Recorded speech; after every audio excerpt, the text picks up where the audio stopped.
Hoy aquí estamos una vez más para disfrutar de la palabra, del mensaje del Señor.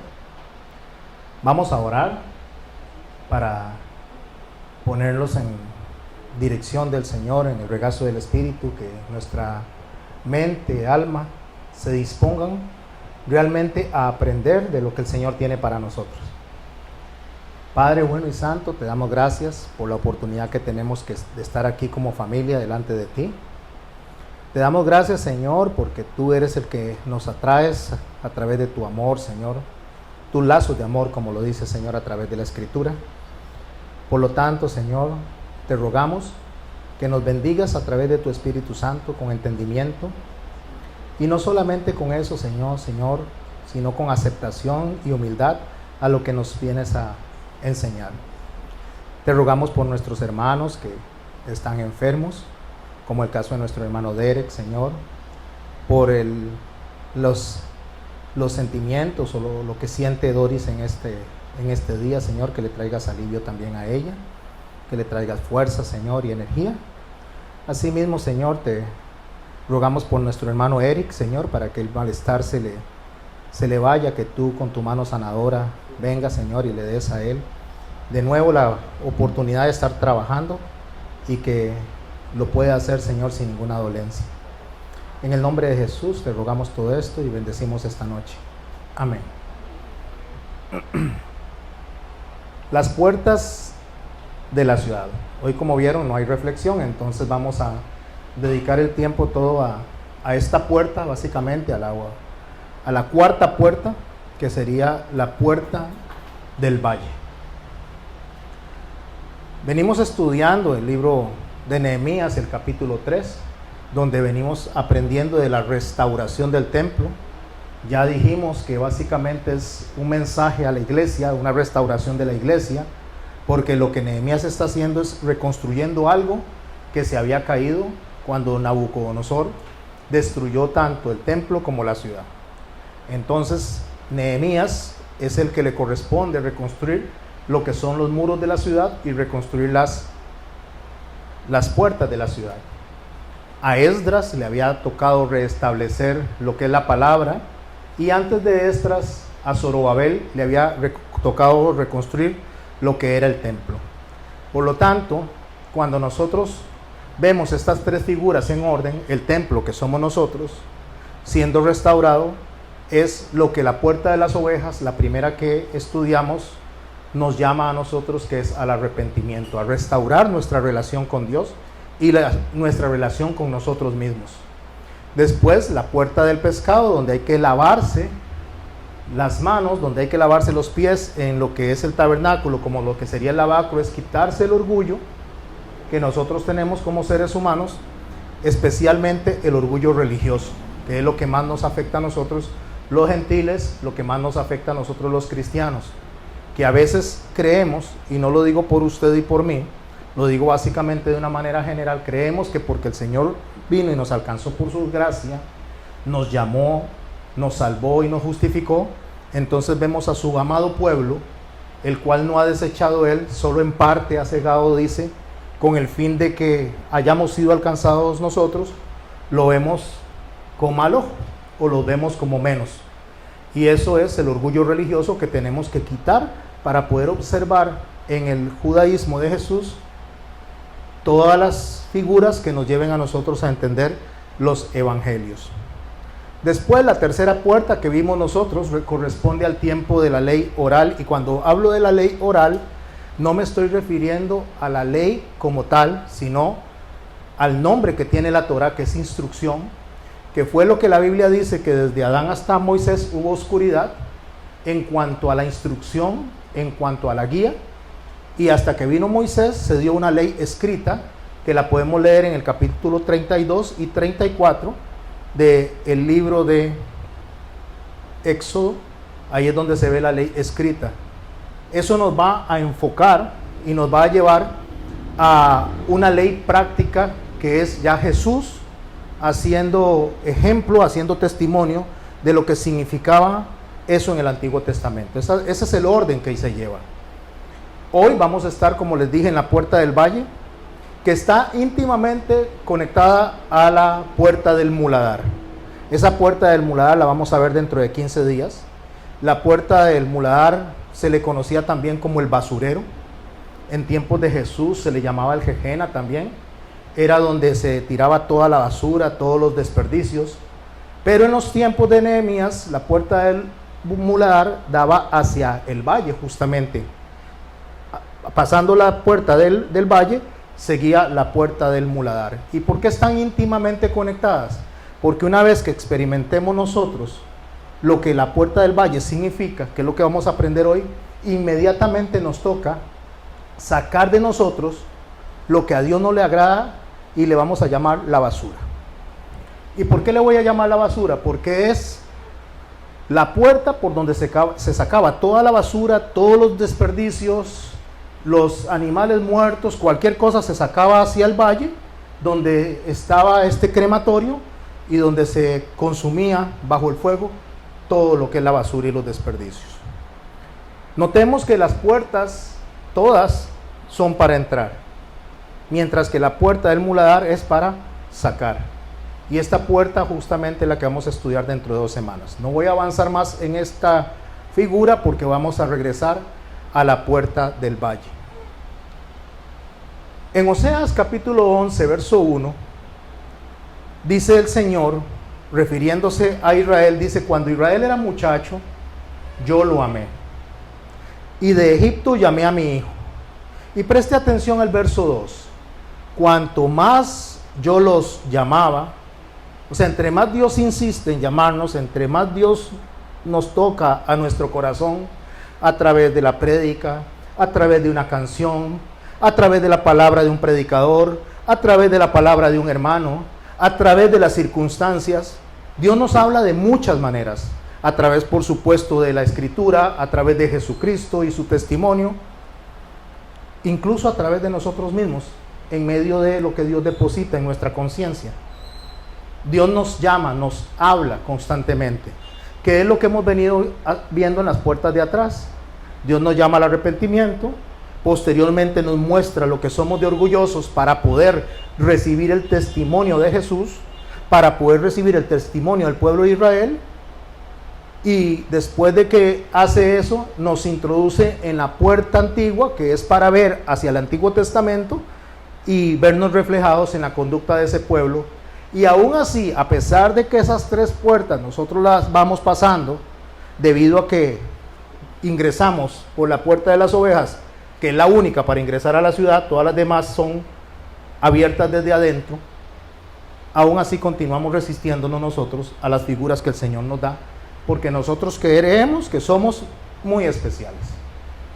Y ese es el orgullo, esa es la posición que ha tomado la iglesia en los últimos tiempos, la iglesia apóstata, donde ha llegado a tal grado que le da órdenes a Dios. Le dice a Dios por dónde caminar, no acepta lo que Dios le indica, y eso todo nace a raíz del orgullo. Entonces, una vez que nos limpiamos de ese orgullo en la puerta del pescado, somos limpios y llegamos a entender en la puerta antigua que somos limpios debido a que Dios en todo el camino ha establecido un llamado, como lo dice: de Egipto llamé a mi hijo, y cuanto más lo llamaba, tanto más se alejaba de mí. O sea, aun que tenemos el Antiguo Testamento, aun cuando vemos la conducta que Dios recibe en rebeldía del pueblo, nosotros, en lugar de verlo como un ejemplo para no hacer lo mismo, terminamos repitiendo esa misma conducta. Entre tanto, dice, más yo los llamaba, más se alejaban de mí. ¿Hacia dónde cogían? Hacia los Baales, dice, sacrificaban a los ídolos, ofrecían sahumerios. Y esto me impresiona a mí porque hoy día la mayoría de la gente critica a la iglesia oficial del Estado, y digo del Estado refiriéndome a la religión romana, la critican por los ídolos, mientras que el evangélico también levanta ídolos. Levanta pastores, levanta pseudoapóstoles, levanta familia, levanta trabajo. Hay muchas formas de levantar un ídolo, y entonces se critica a los que están al frente sin observar realmente lo que nosotros estamos haciendo a la hora que idolatramos cosas que le quitan, o personas que le quitan la preeminencia, el lugar que debería tener Dios en nuestros corazones. Y aún así Dios nos sigue hablando. Aún así Dios nos sigue llamando. Eso es lo que está haciendo hoy. Dios nos está hablando a nuestros corazones. Yo con todo eso, dice, a pesar de que eso hacían, a pesar que estaban dedicados a ofrecerle idolatría a estos ídolos, yo con todo eso, dice, enseñaba a andar al mismo Efraín. Efraín es una figura de la mezcla del gentil y el pueblo de Israel, o el gentil y el israelita. Claro, en el orgullo del corazón de que no aceptan de que el pueblo de Israel es el pueblo amado y que Dios nos permitió a nosotros introducirnos a través de la figura de José, donde tiene dos hijos, Efraín y Manasés, con una egipcia, y viene Jacob y de una manera clara, tajante y sin ninguna duda dice: yo sé, pero quiero que estos hijos sean míos como lo son los demás. Él los adopta, Jacob, como de su pueblo, los recibe. Ahí está Efraín, y Efraín nos representa a nosotros. Y como le digo, a mucha gente no le gusta eso, pero esto no es un asunto de si nos gusta o no nos gusta. Es que Dios así lo ha venido estableciendo en todo el Antiguo Testamento, para que en esa figura nosotros veamos la figura de la adopción. ¿La adopción de quién? De nosotros, injertados dentro del olivo, para ser un solo cuerpo, para ser un solo pueblo. Creo que sin avanzar mucho, sin meternos de lleno en esta figura, creo que es muy fácil distinguir a Efraín como el pueblo gentil mezclado con el israelita para generar lo que hoy día nosotros conocemos como el cristianismo. Así dice: con todo eso yo enseñaba a andar al mismo Efraín, tomándole de los brazos, y no conoció que yo le cuidaba. Creo que esta figura la he explicado muchas veces. Es como que tome usted un niño para cruzar la calle, lo pase al otro lado, y ese niño, por su tamaño, por su conocimiento, no se está dando cuenta del montón de peligros de los cuales está siendo librado.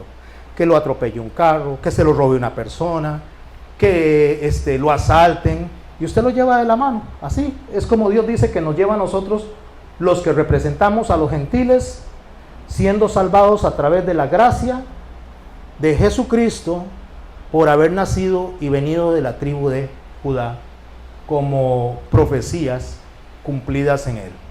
Ahí nos lleva de la mano y dice: no se da cuenta que yo le tomo de la mano, y no conoció o no se dio cuenta que yo le estaba cuidando. Es la misma figura que encontramos en el libro de Esther, porque en el libro de Esther no vemos por ningún lado a Dios mencionado como el Altísimo, como el Señor, como Dios, como el Todopoderoso, pero podemos ver e identificar por lo que está pasando que en todo tiempo estaba ahí. Esa es la figura que nosotros vemos en ese libro. Bueno, eso es lo que justamente nosotros vamos a experimentar en el valle. Nosotros cruzamos por la única puerta que está abierta siempre, la puerta de las ovejas. Entramos a la ciudad, salimos de la ciudad, porque el Señor dice que entra uno y sale, porque nosotros entramos a la salvación y salimos a la vida diaria, a la vida cotidiana, donde está nuestro trabajo, donde están nuestros estudios, donde está todo lo que diariamente hacemos. Salimos y volvemos a entrar a la ciudad, pero es como si saliéramos, y cada vez que vamos a entrar tenemos que entrar por una puerta diferente.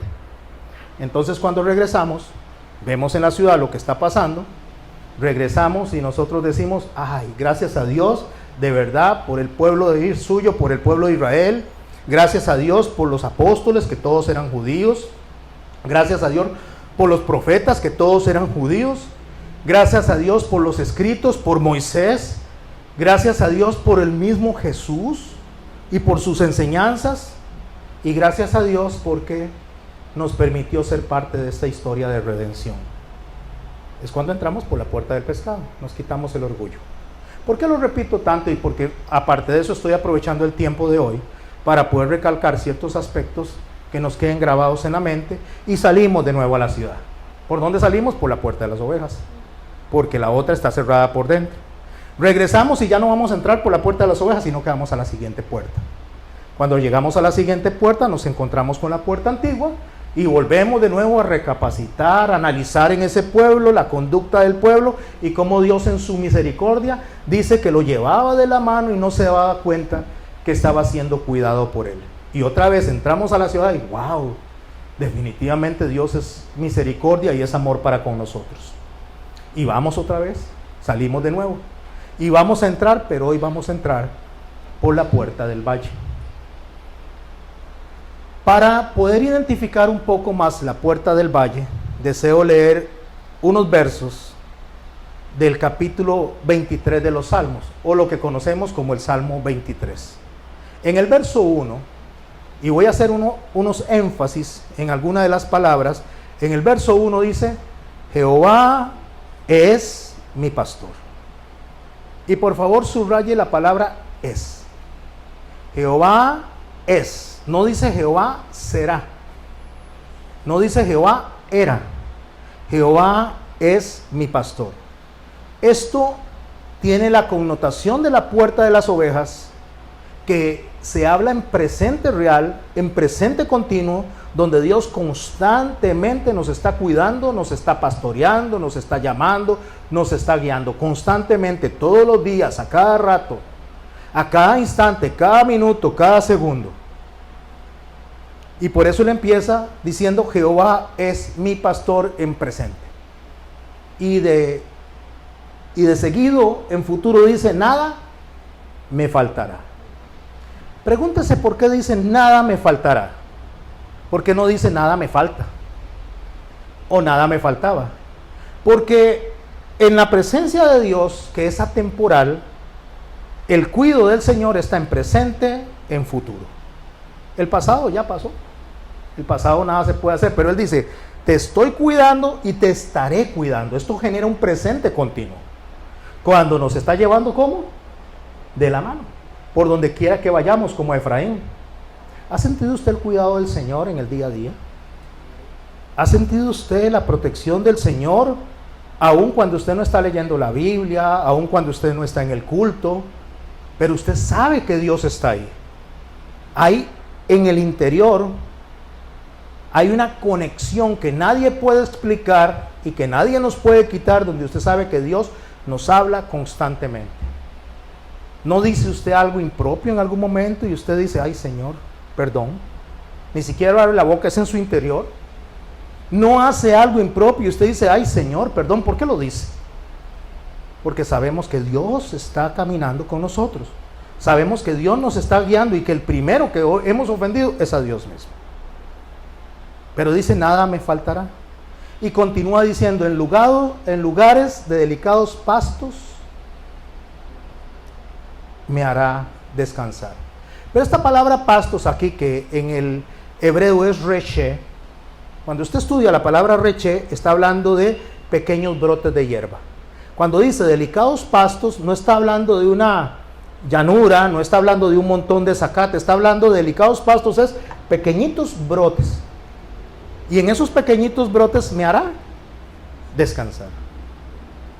¿Cómo es que el Señor me hace descansar en pastos si yo me voy a acostar y hay piedras ahí? Porque no se refiere a quedarse estancado. No se refiere a quedarse acostado, y es algo que vamos a aprender en el valle. Usted sale al valle no a quedarse acostado, no a quedarse durmiendo, sino a tener una vida activa, en el cual usted no debe de estancarse. Ni usted ni yo debemos estancarnos. Pero en medio de nuestro movimiento diario, en medio del desierto en que vivimos, el Señor, a través de su palabra, nos da alimento constante. Él lo encuentra en medio de las piedras. Él no lo presenta en medio de las piedras. Él lo presenta en medio de las aflicciones, en medio del dolor. No hay nada más efectivo para ver a Dios que es el dolor, que es la tristeza, que es la aflicción. Ahí es donde nosotros claramente lo vemos. ¿Por qué? Porque lo buscamos. Y lo buscamos genuinamente, como Él le dice a su pueblo. Cuando lo mandó a Babilonia por 70 años, dice: yo tengo pensamientos de bien para ustedes. Y les dice que cuando regresen, el pensamiento de bien es que lo van a buscar de todo corazón. Y eso es porque se pasó por la aflicción. Ahí se encuentran los pequeños brotes, los reché. Y dice: me hará descansar. Recuerde, descansar no es acostarse. Descansar es alimentarse. El Señor no nos llama a nosotros para estar en un estado de inefectividad. El estado de nosotros debe ser un continuo trabajo delante de Dios en el aprendizaje de quién es Él y quién es el Hijo. Eso es lo que nos da a nosotros vida. Junto a aguas de reposo, shut. La palabra esta shut es básicamente apaciguar. La palabra hebrea es tranquilizar. Literalmente es tranquilizar para regresar. Esa es la palabra que está ahí, o sea, lo que nosotros conocemos como arrepentimiento. Vea qué interesante, el Señor nos deja salir al valle para darnos alimento pequeño, de esos pequeños brotes de alimento, para mantenernos a nosotros caminando vivos, para poder regresar a la ciudad. ¿Van siguiendo la figura? O sea, lo que literalmente dice, ustedes salen para que ustedes regresen tranquilos y en paz. Que cuando usted regresa cada día a su casa, que cuando usted regresa cada día a su familia, usted no se venga con amargura, con resentimiento, que se peleó con el que le atravesó el carro, que el del banco se puso como se puso, que no traigamos esa carga en nosotros, que más bien tengamos sentimientos de amor y compasión por los que no conocen al Señor, y no que vengamos nosotros más bien sumándole a lo que esa gente tiene de dolor, sumándole nuestro resentimiento. Ahí es donde Él dice, me pastoreará. ¿Qué significa? Me alimentará. Con la figura hasta este momento, de lo que nosotros venimos aprendiendo, Isaías 55, a partir del verso 5, me amplía un poco más esta idea. Isaías dice, o escribe, de manera profética y guiado por el Espíritu Santo, he aquí llamarás gente que no conociste, y gentes que no te conocieron correrán a ti. ¿De quién está hablando? De los gentiles, de ustedes y de mí. Gente que no conoce del judaísmo de Jesús, gente que no conoce al pueblo de Israel a profundidad, gente que no conoce las figuras, pero dice a esa gente que no sabe de ti, la vas a llamar. Y cuando te conozcan, dice, ¿qué harán? Correrán a ti, por causa de Jehová tu Dios, el Santo de Israel que te ha honrado. ¿Por qué causa nosotros estamos aquí? Gracias a Dios. Gracias a Jehová, no por nosotros. No tenemos ningún mérito. Es por lo que Él hizo. Él es el Santo de Israel.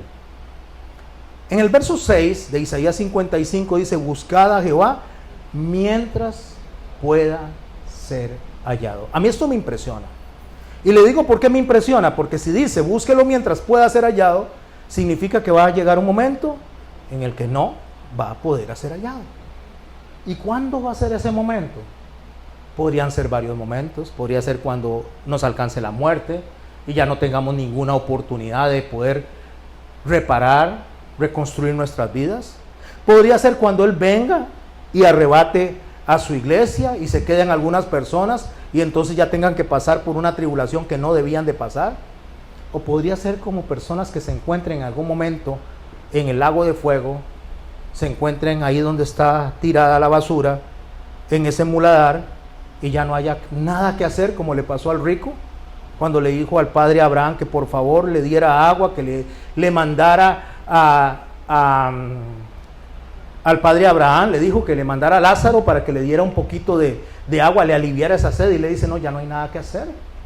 Pero entonces vaya y cuéntele a mi familia. Y dice, no, es que aunque se levante uno de los muertos, no van a creer, porque llega el tiempo en que ya se acaba el tiempo. Qué interesante, llega el tiempo en que se acaba el tiempo. ¿Y por qué lo digo así? Porque el tiempo se va a acabar. El tiempo es una creación de Dios, para que nosotros podamos contar los días, contar los meses, contar los años de cuando Él venga por su iglesia. Y ese tiempo va a llegar un momento en que se acaba y vamos a entrar en un estado donde ya el tiempo no cuenta. Entonces busquen a Jehová, ¿cuándo? Mientras pueda ser hallado. Llamadle, entre tanto, está cercano. ¿Siente usted que el Señor le está hablando en esta noche? ¿Siente usted que Dios está tocando a su corazón esta noche? ¿Siente usted que durante el día Dios ha hablado a su corazón? Ahí está cercano. Nos está hablando, nos está diciendo, aquí estoy yo, cambien esa conducta, hagan lo que a mí me agrada. Dios nos habla en todo el tiempo. Los que disimulamos y hacemos de que no nos habla, somos nosotros. Y cuando nos acercamos a Él, cuando Nos acercamos es por una razón. Nos acercamos para que Él nos limpie, para que Él nos sane y para que podamos sacar la basura que tenemos en nuestro corazón, el desperdicio que está en nuestro corazón. Por eso el verso 7 de Isaías 55 dice: deje el impío su camino y el hombre inicuo sus pensamientos. ¿Qué está diciendo? Saque esa basura y lo veremos en la siguiente puerta dentro de 2 semanas. Y una vez que se saca la basura, ¿qué hay que hacer? Vuélvase a Jehová, regrésese, acérquese. ¿Cómo lo traducimos nosotros? Arrepiéntase, el cual tendrá de él misericordia, y al Dios nuestro, el cual será amplio en perdonar. Y ahí es donde viene y dice el Señor, hace una comparación entre lo que Él piensa, entre lo que Él hace y entre lo que nosotros pensamos y lo que nosotros hacemos. Porque mis pensamientos no son vuestros pensamientos, ni vuestros caminos mis caminos, dice Jehová. Como son altos los cielos de la tierra, así son mis caminos más altos que vuestros caminos, y mis pensamientos más que vuestros pensamientos. Vean, mis hermanos, nosotros a veces creemos que le podemos decir a Dios qué hacer y cómo hacerlo. A veces no llegamos con la humildad de rogarle al Señor, sino que le damos instrucciones de lo que debería hacer con nosotros. Mira, Señor, si le tocase el corazón a aquel jefe que me tengo para que me aumente el sueldo, ¿y qué hay si Dios tiene esta posición en la que estamos hasta que tengamos la humildad de depender totalmente de Él y Dios entonces mueva las circunstancias y tengamos un mejor salario, un mejor ingreso? Porque mientras tanto nosotros nos creamos más sabios que Dios, nos creamos que podemos tener mejor control que Dios, Dios no nos va a dejar avanzar a nosotros en ninguna de las áreas. Nos va a mantener ahí esperando a que tomemos la decisión correcta, que es tener completa dependencia de Él. En Romanos 11:33, hablando acerca de esta misma idea de Isaías 55, lo puede marcar ahí para regresar. Ustedes saben que a mí me gusta predicar siguiendo la palabra, no siguiendo mi opinión. Mi opinión no es importante, lo importante es lo que Dios dice. Pero en Romanos 11:33, hablando de los pensamientos de Dios en relación a nosotros, Pablo escribe: en consecuencia de que Dios va a salvar a Israel en un momento. Israel, no estoy hablando del país, Israel estoy hablando de su pueblo, el pueblo espiritual, el pueblo que está deseando adorarlo, que está deseando seguirlo, pero que está de alguna medida cegado, que está confundido, porque Dios así lo permitió. Es lo que Pablo le describe a la iglesia en Roma, a nuestros hermanos que estaban en ese momento escuchando su palabra. Le dice: oh profundidad de las riquezas de la sabiduría y la ciencia de Dios, cuán insondables son sus juicios e inescrutables sus pensamientos. Y dice Pablo: porque ¿quién entendió la mente del Señor? ¿O quién fue su consejero? ¿O quién le dio a él primero para que le fuese recompensado? Son palabras, preguntas poderosísimas. ¿Se acuerdan de Job? Cuando Job pensaba que él tenía todas las respuestas, y el Señor le dice: párese firme como un hombre. Eso fue lo que le dijo. Ahora te voy a hacer preguntas. ¿Dónde estabas cuando colgué las estrellas? ¿Dónde estabas cuando le dije al mar, de aquí no pasan tus orgullosas olas? Y le puse límite. ¿Dónde estaba usted? ¿Qué le está diciendo a Job? Por favor, Job, usted no sabe nada. No entiende nada. ¿Usted quién es para venir a darme consejo a mí? Es lo que Pablo está diciendo. ¿Quién entendió la mente del Señor? ¿Quién fue su consejero? ¿O quién le dio al primero para que le fuese recompensado? Y da la respuesta: porque de Él, y por Él, y para Él son todas las cosas. Y cierra de una manera tan extraordinaria, de una manera que solamente el Espíritu Santo le puede dar a Él la respuesta correcta para que nosotros podamos hoy aprender. A Él, dice, ¿a quién? A Dios, sea la gloria por los siglos de los siglos. Y la iglesia dice: amén. Volviendo a Isaías 55, hablando justamente de este paso por el valle, donde nosotros no entendemos cómo es que Dios opera, cómo Dios nos tiene protegidos. Salimos al valle, todavía no estamos en el valle, estamos saliendo, pero que necesitamos una escena de cómo es el valle. ¿Y qué es lo que tenemos que hacer en el valle? ¿Cómo debemos comportarnos en el valle? Dice en Isaías 55, 10, porque como descienden de los cielos la lluvia y la nieve, consecuentemente con lo que dijo Pablo, y no vuelve allá, sino que riega la tierra y la hace germinar y producir y da semilla el que siembra y pan al que come. O sea, ¿qué hace el Señor en el valle? El valle es fructífero. El valle es donde se depositan todas las aguas que vienen de las montañas y donde lo que usted siembre va a producir fruto. Ahora estamos viendo un valle que está viendo hacia un basurero. Pero hablando de los valles, el Señor dice que en el valle hay fruto. Entonces, una vez que el Señor manda esa palabra, donde nos está guiando, donde nos está llevando de la mano, donde no nos estamos dando cuenta, Él está dándonos pequeñas porciones de hierba. Está encontrando entre las piedras la hierba y nos está dando porciones. Esa es su palabra. Es la palabra que usted recibe cuando está haciendo fila en el banco y resulta que se va al sistema y usted se enoja y dice el Señor, airados, pero no pequéis. Es esa palabra que usted recibe cuando empieza a hablar mal de alguna persona, empieza a criticar y dice, no murmuréis.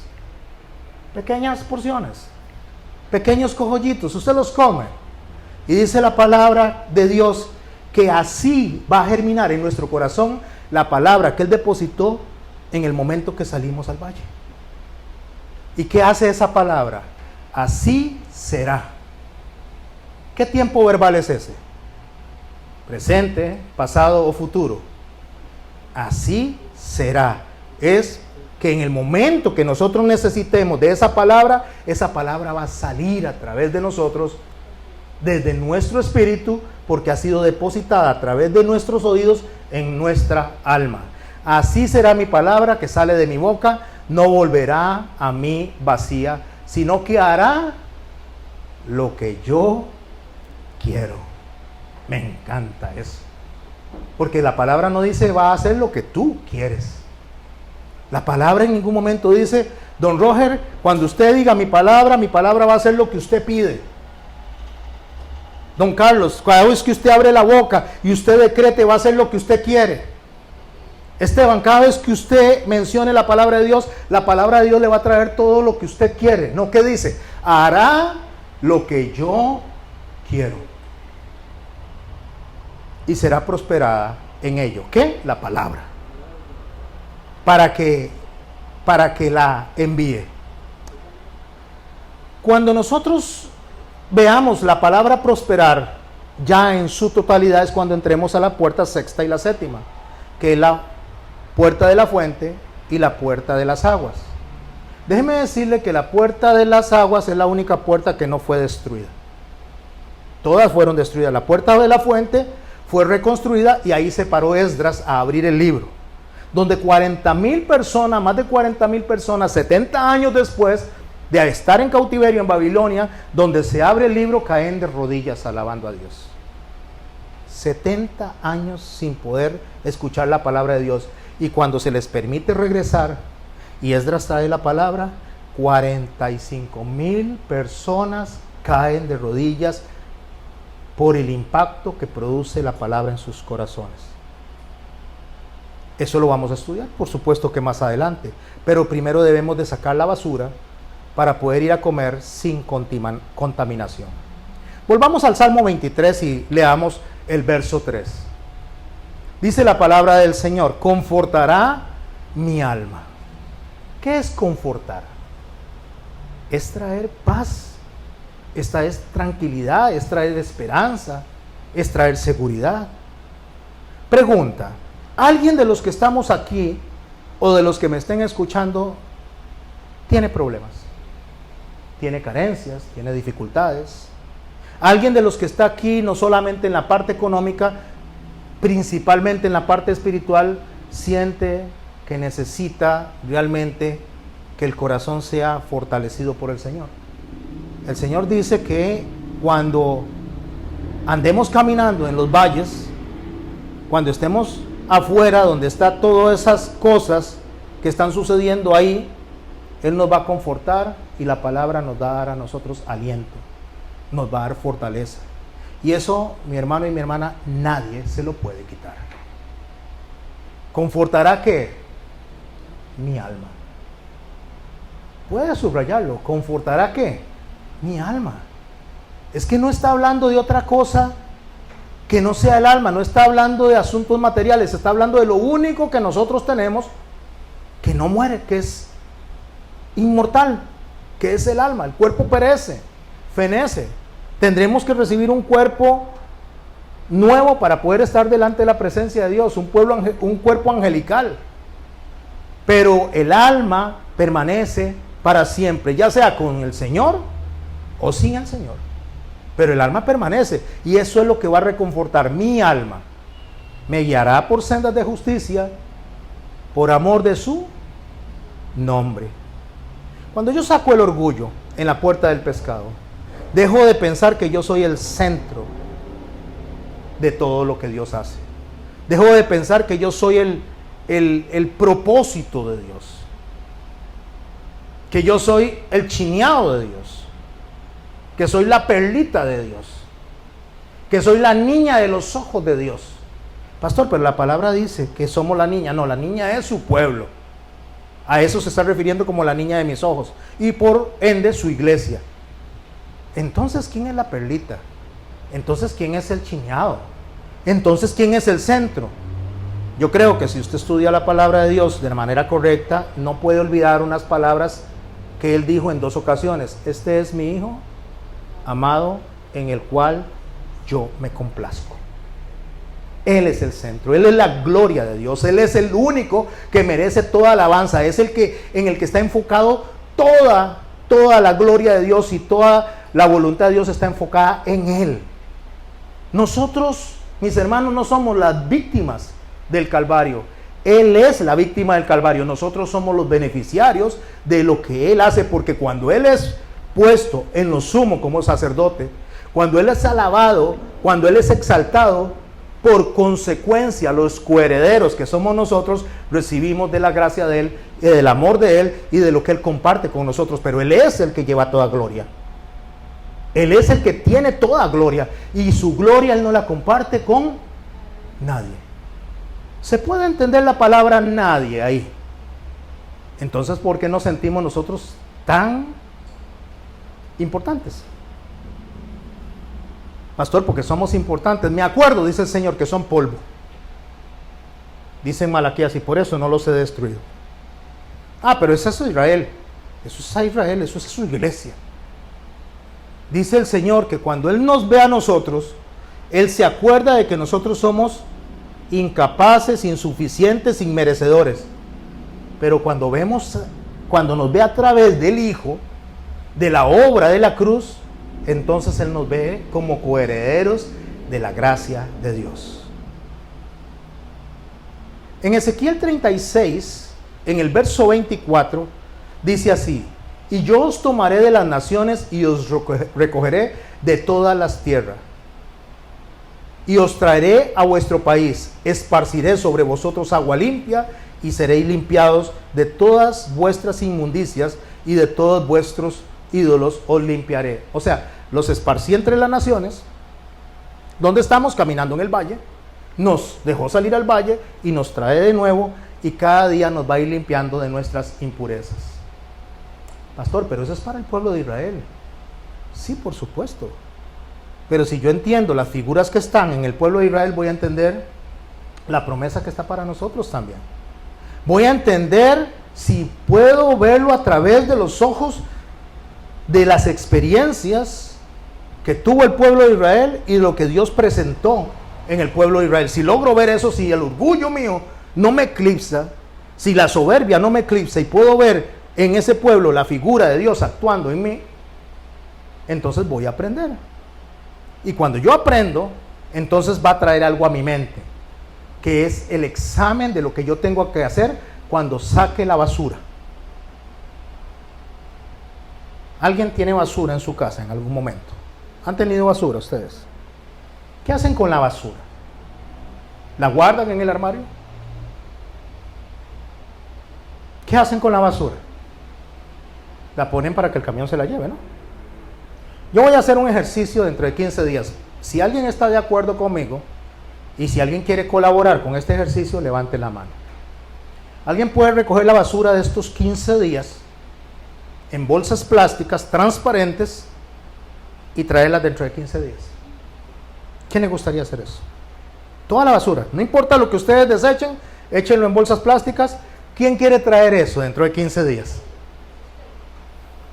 ¿Alguien lo quiere hacer? ¿Por qué? O sea, si es tan importante la basura como para dejárnosla, no, es que yo no me la dejo. Por supuesto que no la dejamos. El resentimiento, el odio, la amargura, la murmuración, la mentira, la burla, eso lo tenemos adentro. Y no lo sacamos, sino que lo alimentamos. Entonces, si no hay problema en eso, ¿por qué no podemos traer basura para dentro de 15 días? ¿Por qué alguien no se apunta con eso? Y alguien podría estar pensando, bueno, pastor, se embarcó, porque ¿qué pasa si alguien locamente trae la basura? Podría ser que tal vez alguien locamente traiga la basura y traiga todo eso. Podría ser. ¿Y sabe por qué puedo creerlo? Porque lo hacemos todos los días. De otra manera, pero lo hacemos todos los días. Dejamos la basura, no la sacamos, la metemos. Bueno, dejemos eso para cuando pasemos por la puerta del muladar, porque vamos a estudiar cuál basura tenemos que sacar. Cuando yo me acuerdo del basurero que tengo en mi corazón, una vez que he pasado por las primeras puertas, en el verso 31 del texto que estoy leyendo de Ezequiel 36, os acordaréis de vuestros malos caminos y de vuestras obras que no fueron, ¿qué? Buenas. Y os avergonzaréis de vosotros mismos por vuestras iniquidades y por vuestras abominaciones. Voy a hacerle una pregunta, mis hermanos. ¿Quién se enorgullece de decir malas palabras? ¿Quién dice, yo me siento, pero súper, cada vez que digo malas palabras? ¿Alguien se siente alegre de eso? ¿Alguien se siente feliz de mentir? Uy, me encanta mentir. Me fascina mentir. ¿Habla mal de los hermanos? ¿De los familiares? ¿Le gusta eso? Me encanta. ¿Le gusta? Yo creo que cuando Dios trata nuestros corazones, nosotros nos damos cuenta de que eso no está bien. Y nos hace sentir incómodos, ¿o no? Pero viene el Señor y dice que Él plantea todo un sacrificio, que manda a su Hijo, para que podamos ver aquellos mandamientos que Él dejó atrás cuando nos enseñó la puerta vieja, para que nosotros podamos ver lo que le dijo a su pueblo, cómo debía de comportarse. Y Jesús, que va a ser la puerta de las aguas, que es la única puerta que no fue destruida, la que se mantuvo durante la invasión de los babilonios, van haciendo la conexión. Cuando nosotros recibamos esa palabra, no nos sintamos, como dirían nuestros abuelos, como la pomada canaria, el noni, porque no es por nosotros, mis hermanos. El Señor lo dice, no lo hago por vosotros, dice Jehová, el Señor, sabedlo bien. ¿Por qué lo hace Él? Por su gloria, por sí mismo, para que nosotros lo alabemos a Él. Es por Él y para Él todo lo que se hace. ¿Por qué nosotros somos tan orgullosos? ¿Por qué nosotros pensamos que todo lo que Dios hace es por nosotros? No lo hago por vosotros, dice Jehová el Señor, sabedlo bien. Cuando yo lo sé bien, en lugar de sentirme yo como el que flota de nube en nube, ¿cómo me voy a sentir? Agradecido. Gracias, Señor, porque a pesar de mí, a pesar de mis errores, a pesar de mis palabras, a pesar de mis acciones, a pesar de mis decisiones, a pesar de mí, me tomaste de la mano y me estás guiando hacia ti todos los días. Avergonzados. ¿Quién se avergüenza de las malas acciones? Antes dije que quién le gustaría ser, o quién se agrada de ser mentiroso o murmurador.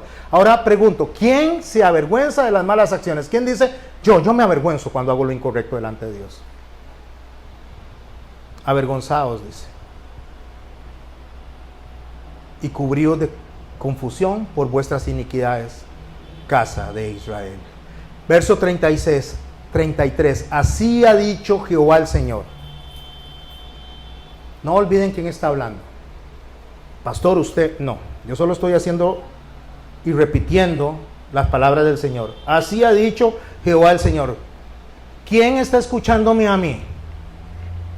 Espero que no.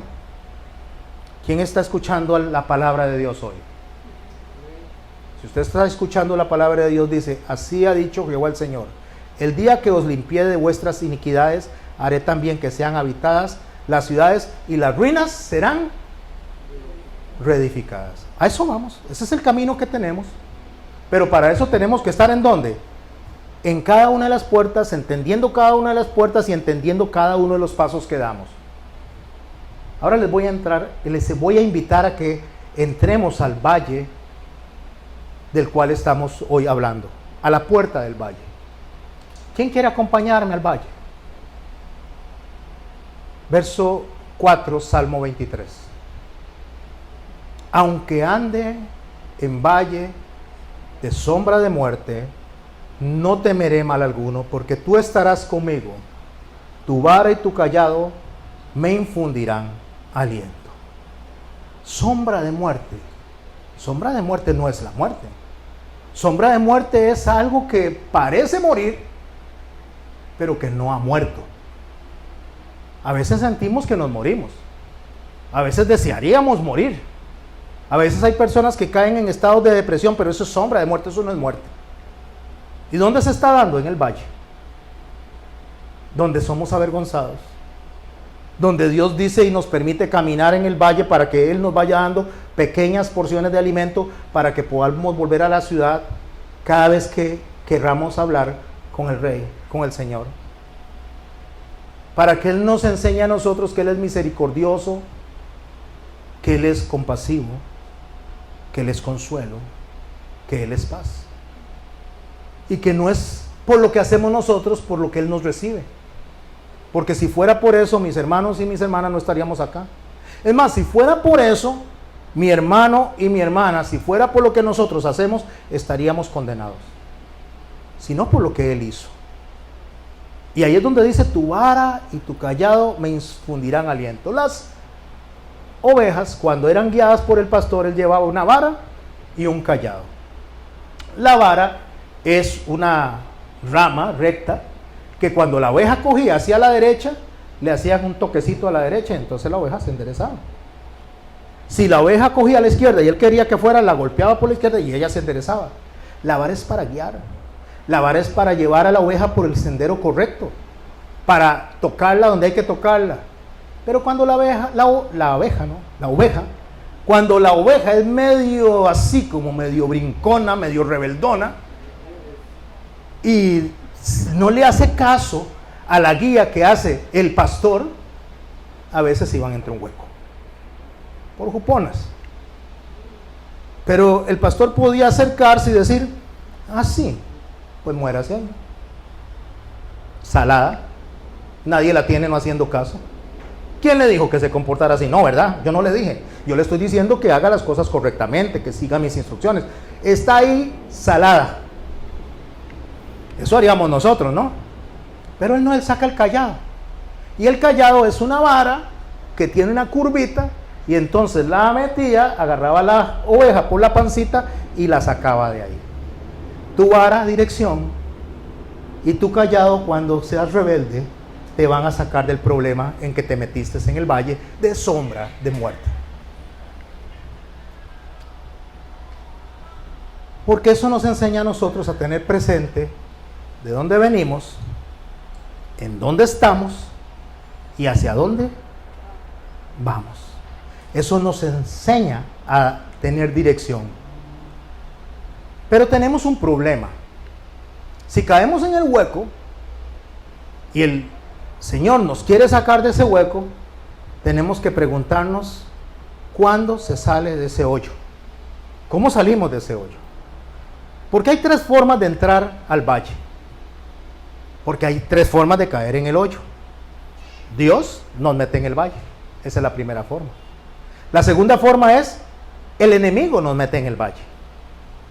Y la tercera forma, que es la más común, nosotros nos metemos en el valle. Y esa es la más común. Por eso es que necesitamos que el pastor nos saque con su vara y su cayado y nos infundan aliento. Y en el valle dice algo hermoso el pastor. Algo hermosísimo. Aderezas mesa delante de mí en presencia de mis angustiadores. Aderezas mesa delante de mí significa me sirves alimento.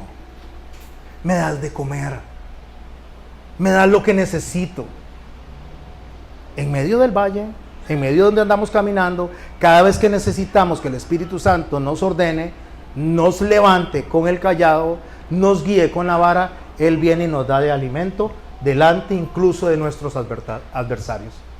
Y es donde nosotros venimos y podemos pasar la ofensa por alto. Es donde nosotros venimos y en lugar de dar una respuesta airada, hagamos una respuesta en paz. Por agradarnos a nosotros mismos, no por agradar a Dios.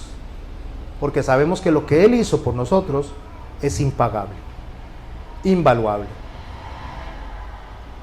Pero viene y el salmista dice, unges mi cabeza con aceite, mi copa está rebosando.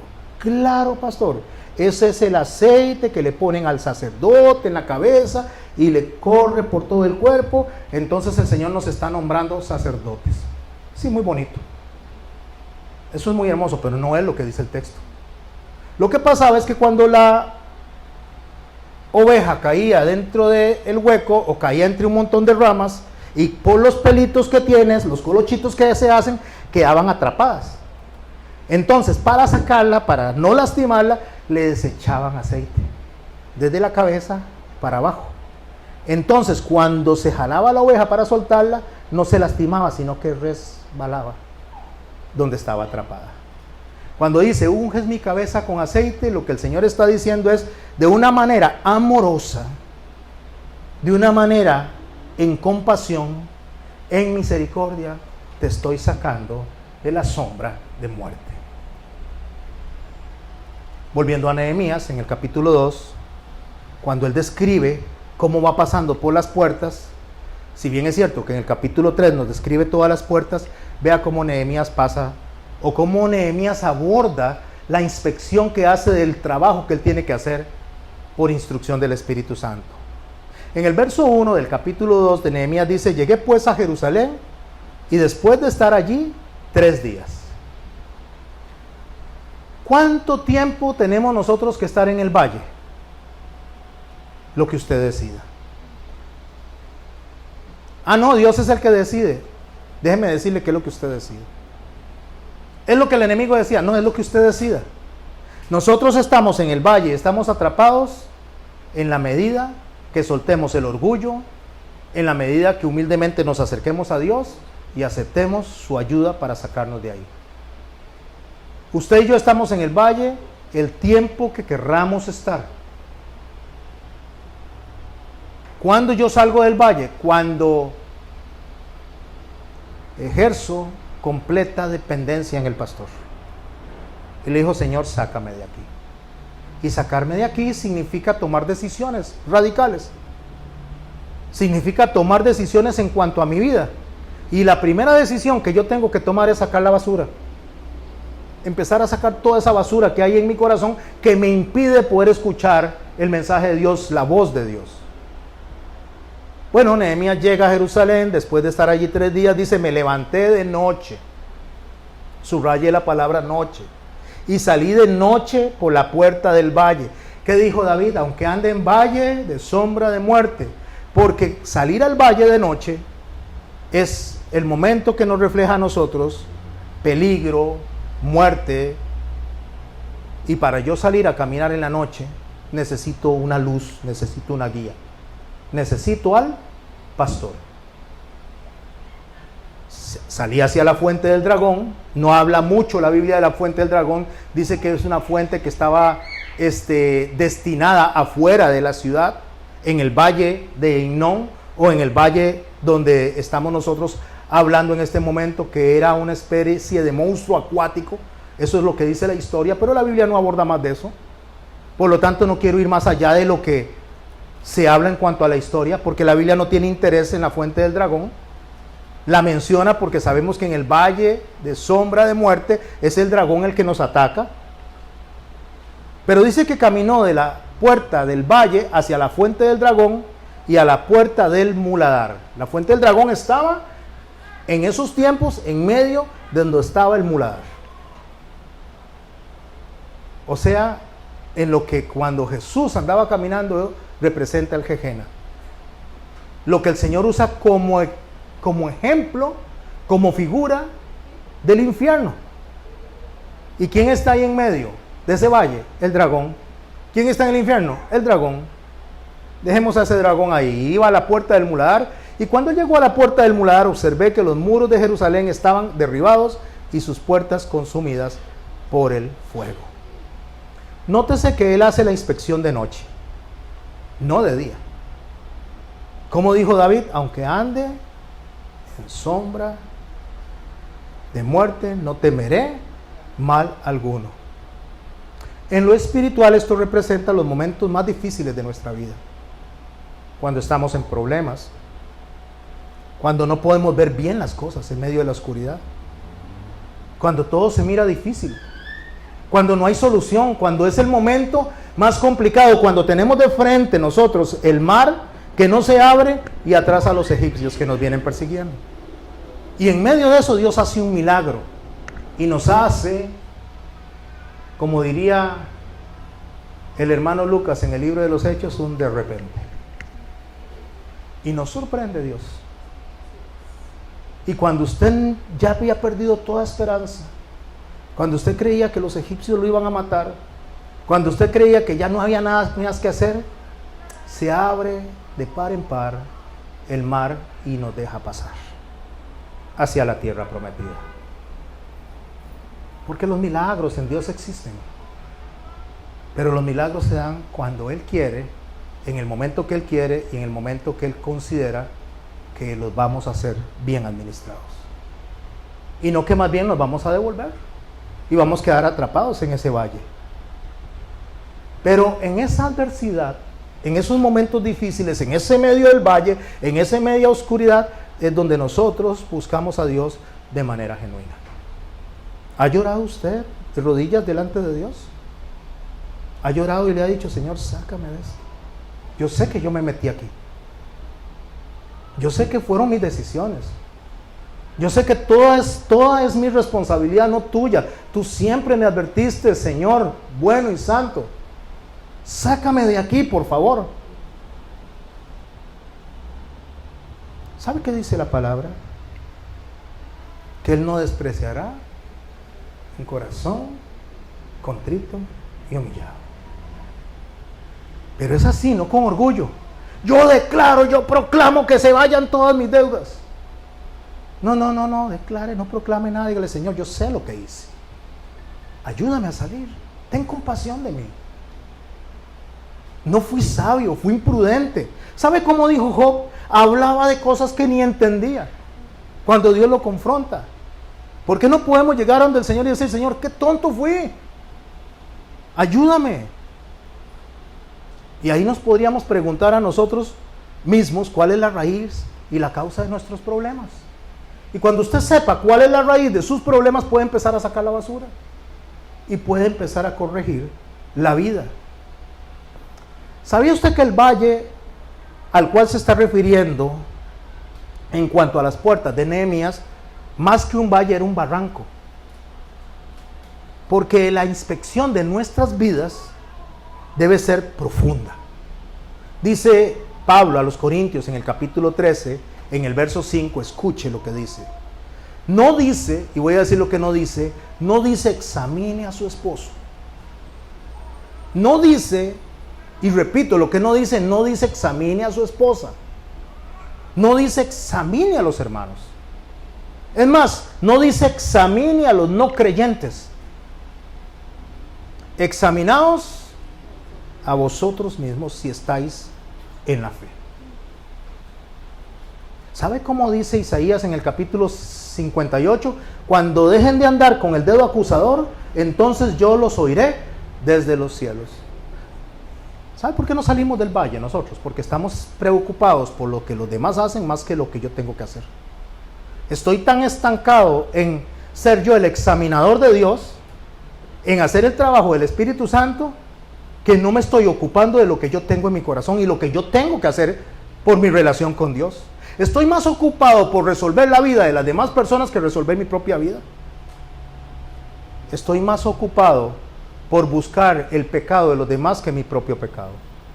Es mi basura la que tengo que sacar. Yo no tengo que ir del vecino y decirle, ¿me deja sacar la basura? No, saque su basura, yo saco mi basura. Y cuando sacamos la basura nuestra, entonces vamos a dar pasos firmes hacia la dirección que el Señor nos está dando en este tipo de charlas que venimos teniendo nosotros semana a semana. Examinaos a vosotros mismos, ¿qué? Si estáis en la fe. Probaos a vosotros mismos. Y me encanta cómo lo pregunta Pablo. ¿O no os conocéis a vosotros mismos? ¿Se conocen ustedes a sí mismos? Si usted se conoce a sí mismo y si yo me conozco a mí mismo, ¿qué diríamos de nosotros? Si tuviéramos que hacer un currículum de nosotros real.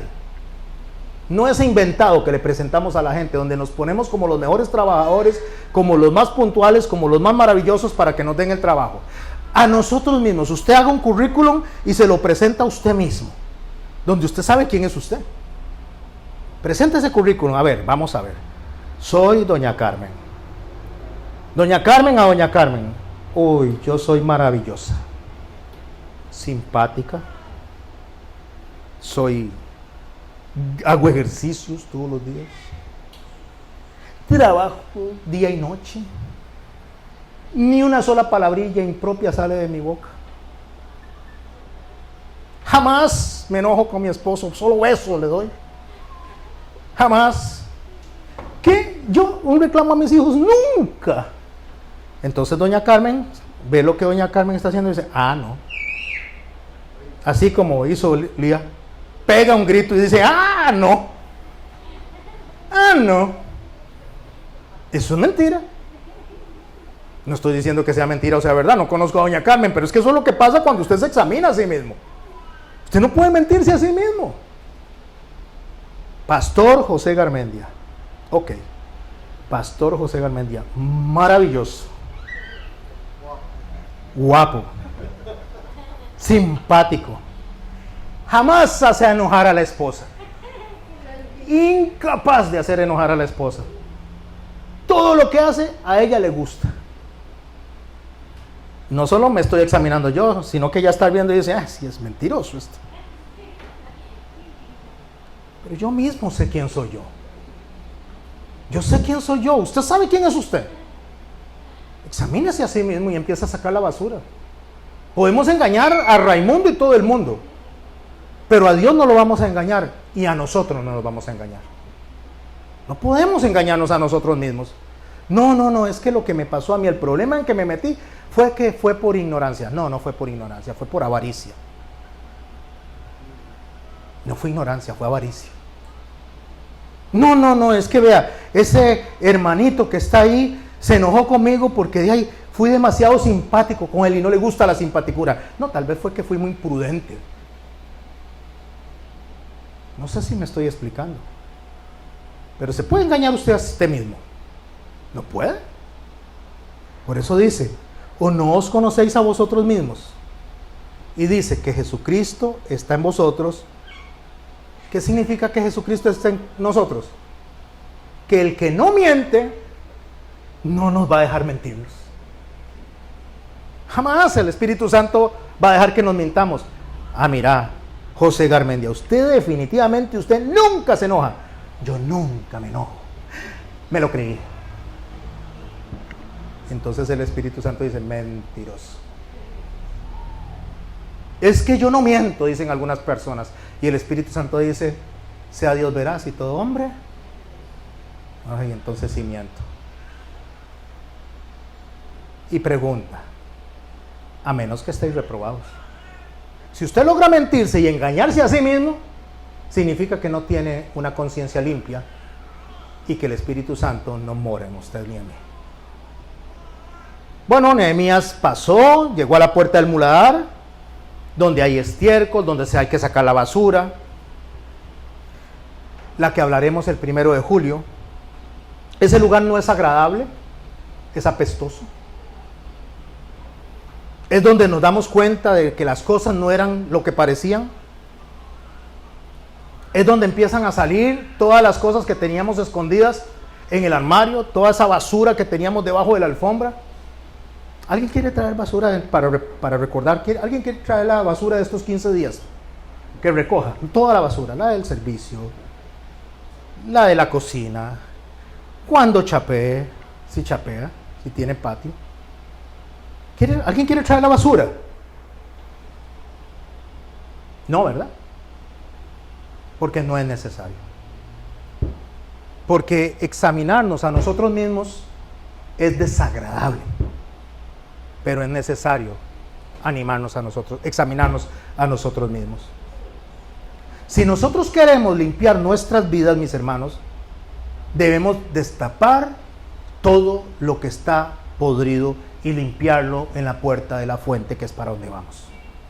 Limpiarlo en la puerta de las aguas, que es para donde vamos. Nehemías dice en el verso 14 del capítulo 2, una vez que se encuentra Nehemías con el muladar, no siguió caminando, porque nosotros estamos en el valle, pero nosotros no podemos seguir caminando a menos que nos examinemos, a menos que realmente queramos llegar delante de Dios con el corazón correcto, sincero, genuino, íntegro.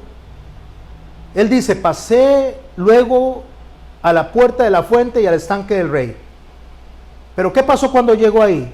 No había lugar por donde pasase la cabalgura en que iba. Nehemías 2:14, verso 15. Y subí de noche por el torrente y observé un muro y di la vuelta y entré por la puerta del valle y me volví. Nehemías no pasó a la puerta del rey hasta que no quedara todo concluido por donde él estaba entrando. ¿Pueden ver la figura? No podemos avanzar a la siguiente puerta si no hemos resuelto la primera, la segunda, la tercera. Y cuando él observó, dice, el valle se devolvió. ¿Sabe qué es el valle? Donde usualmente las cosas son fértiles, aunque en ese valle lo que había era basura. Así que antes de continuar, él se regresó a la puerta del valle. En esa caminata, cuando él observa, él se encuentra una fuente que se llama, o se conoce como la fuente del torrente del Cedrón. Usted lo lee en 2 de Reyes 23, 4 al 6, y ahí se menciona. ¿Qué era lo que pasaba ahí? Cuando ellos venían y botaban los ídolos, o cuando el rey Josías botó los ídolos y los quemó, agarró los ídolos de acera, los ídolos que habían en ese momento, cuando él hizo esa reforma, pasaron casi 500 años entre lo que fue el tiempo de los jueces hasta que Josías reinó. Y cuando Josías reina, durante ese tiempo no se había celebrado la Pascua. No se había celebrado la Pascua porque el pueblo se había dedicado a adorar otros dioses. Dioses que había levantado Jeroboam.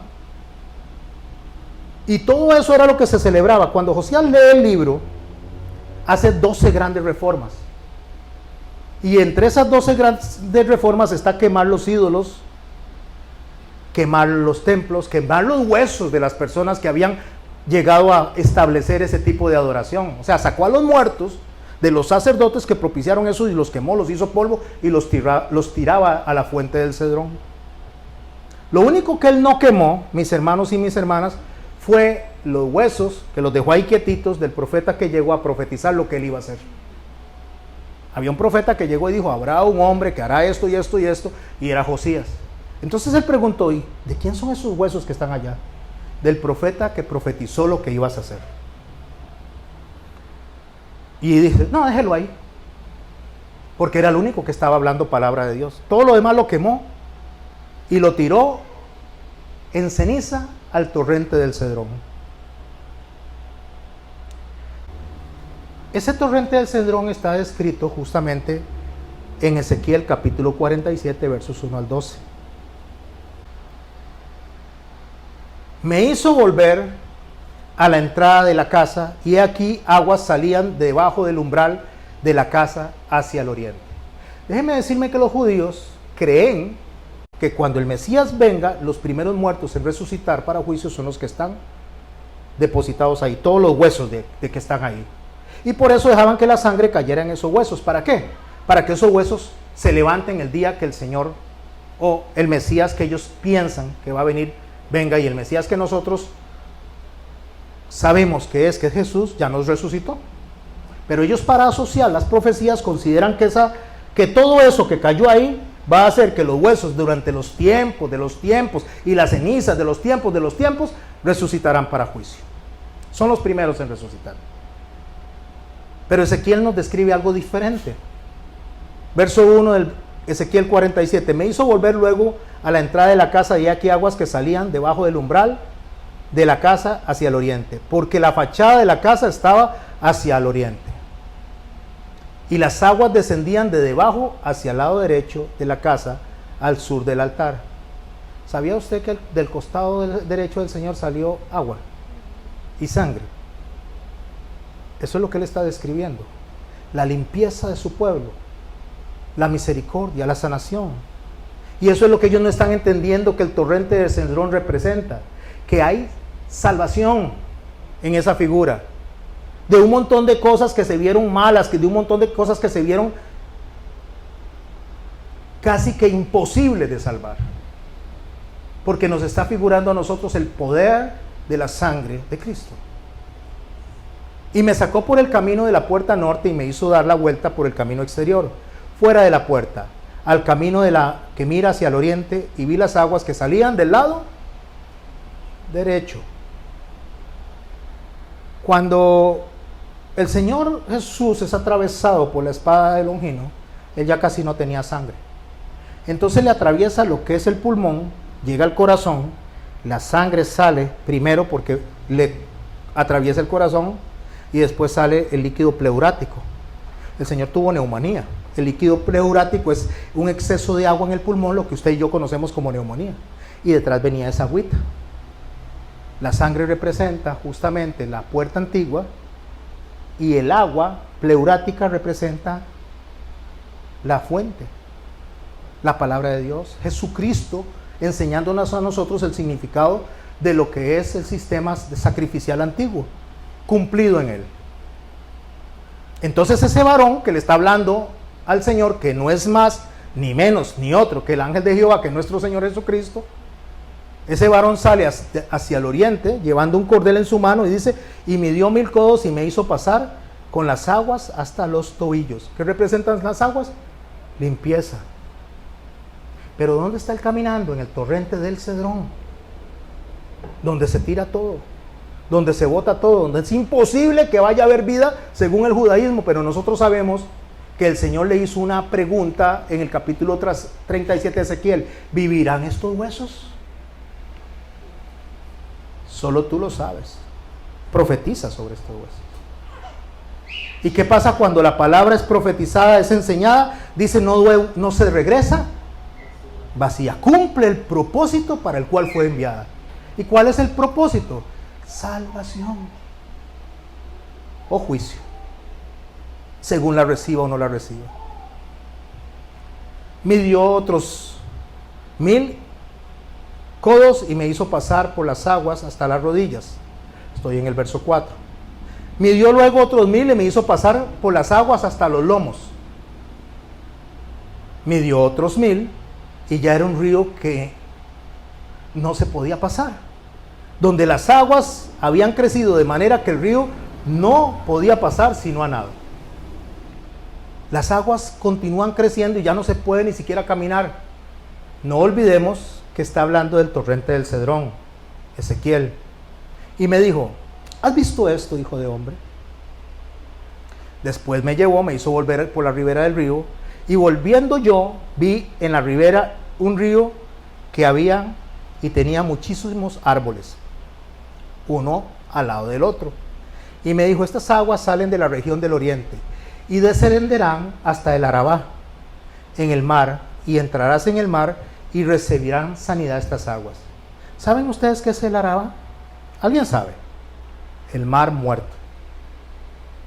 El mar muerto, ¿por qué se llama el mar muerto? Porque nada vive ahí. Entonces estas aguas del Cedrón caen en el Arabá. Esta basura que se echaba caía en el Arabá. Y estas aguas eran dirigidas hacia el Arabá, que es el mar muerto. Ahí no hay vida. Pero estas aguas van a sanar. Las aguas que está viendo el que salen del costado derecho del que está en la cruz, es la figura que él está viendo, va a sanar todos los muertos en ese camino. ¿Vivirán estos huesos? Solo tú lo sabes, Señor. Profetiza, dice, sobre estos huesos. Y dice el verso 9, y toda alma viviente que nadare por donde quiera que entrar en estos dos ríos, el río de sangre y el río de agua. O sea, el sistema en el cual el Señor le enseñó a los judíos y el sistema en el cual el Señor nos está enseñando a nosotros. La Torá y la palabra de Dios del Antiguo Testamento, como les enseñó a ellos, y los evangelios como nos están enseñando a nosotros. Estos dos ríos, dice, van a caer en esas aguas, recibirán sanidad, y todo lo que entrare en ese río vivirá. Cuando Jesús caminó en el siglo I, el torrente, o sea, el valle del Cedrón tenía 20 metros más de profundidad. Los romanos lo habían excavado y lo habían convertido en un sitio de entierro, que es lo que el Señor había visto.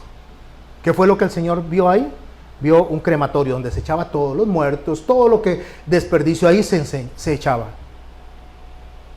Cuando el Señor fue arrestado, y ya con esto voy terminando, según el desarrollo de la escritura de Juan en el capítulo 18, dice en el verso 1, habiendo dicho Jesús estas cosas, salió con sus discípulos al otro lado del torrente del Cedrón, donde había un huerto, en el cual entró con sus discípulos, y iba también Judas, el que le entregaba, quien conocía aquel lugar porque muchas veces Jesús se había reunido con él allí y con sus discípulos.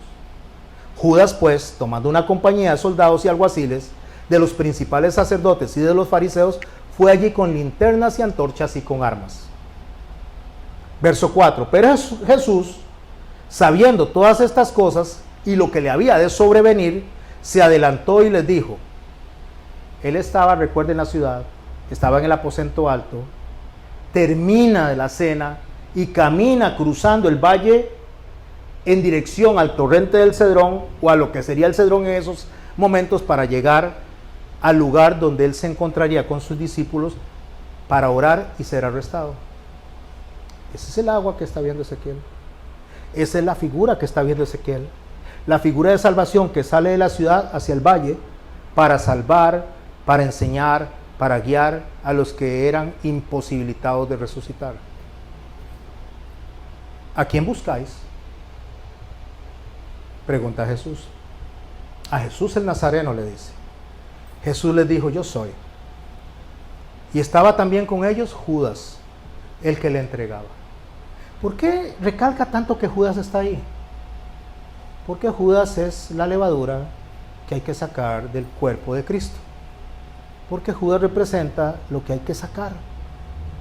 Ese hombre ambicioso, codicioso, ese hombre que, aunque hubiera tenido una buena intención de rebeldía, su corazón no estaba conectado a su maestro. Y ese hombre lo que representa es lo que usted y yo tenemos que sacar, y pronto. Porque cuando el Señor está en la cena, se voltea a Judas y le dice, lo que has de hacer, hazlo pronto. E inmediatamente se fue de ahí y se quedó con sus discípulos. Cuando les dijo el Señor, a donde estaba esa gente preguntando por él, cuando le dijo, yo soy, el verso 6 dice, retrocedieron y cayeron en tierra. ¿Qué hubiera hecho usted si hubiera estado ahí? Un culto de adoración, un culto de alabanza, hubiera cantado. ¿Qué hubiera hecho? De ver a Dios mismo al frente diciendo, yo soy, recordando sus palabras cuando dice, yo soy el que soy. El yo soy está contigo, el yo soy te envía. Todos cayeron, dice, en tierra, de rodillas. Pero no hubo un culto de alabanza, no hubo un culto de adoración. Y le volvió a preguntar a estas personas que caen y se ponen de pie, porque no han sacado la basura, se están encontrando con la verdad, se están encontrando con el Señor, está de frente la posibilidad de que tengan una vida diferente, pero la rechazan por el orgullo, por la codicia, por la incapacidad de arrepentirse. El Señor está de frente, de la salvación está de frente. Y les vuelve a preguntar, ¿a quién buscáis? Ellos dijeron, Jesús Nazareno. Y responde Jesús, os lo he dicho, que yo soy. Pues si me buscáis a mí, dejad ir a estos. Si usted busca al Señor, deje ir a los demás. Si usted busca al Señor, examínese a usted. Y deje que los demás dejen de estar siendo parte de sus pensamientos, si no es que es por un asunto positivo. Deje de estar examinando a los demás. Dejemos de estar examinando a los demás. Examinemos a nosotros mismos. Porque Jesús, quien es santo, quien es perfecto, quien es sin pecado, dijo, ¿me buscan a mí? Pues llévenme a mí. Y dejen ir a esto, dice. Para que se cumpla aquello que se había dicho, de los que me diste, no perdí ninguno. ¿Hay hijos de Dios acá? ¿Hay gente que ama al Señor aquí? Hay gente que realmente, de verdad, desea verse cara a cara con el Maestro. Porque si aquí habemos personas que queremos vernos cara a cara con el Maestro, necesitamos un siguiente paso en este caminar dentro de la restauración de nuestra alma. Empecemos a sacar la basura. Y el 1 de julio vamos a hablar de cómo sacar la basura y cuál basura vamos a sacar. Padre, en el nombre de Jesús te damos gracias por esta hermosa noche. Te damos gracias por todas las figuras que tienes, Señor, escritas, Señor, en la Biblia. Gracias por nuestros hermanos, Señor. Gracias por los profetas, por los apóstoles, por los reyes, por los que hicieron lo correcto y lo incorrecto, porque podemos vernos reflejados en ellos mismos. Pero mucho más gracias, Señor, por venir delante de los perseguidores y pedirles que nos dejen ir. Por poder ver, Señor, que somos perseguidores de otras personas, en lugar de examinarnos a nosotros mismos. Ayúdanos, Señor, a sacar realmente lo que hay en nosotros. Porque yo creo, Padre, firmemente que cada uno sabe lo que tiene que sacar. Ayúdanos, Señor, a cumplir el propósito de la palabra que hemos recibido.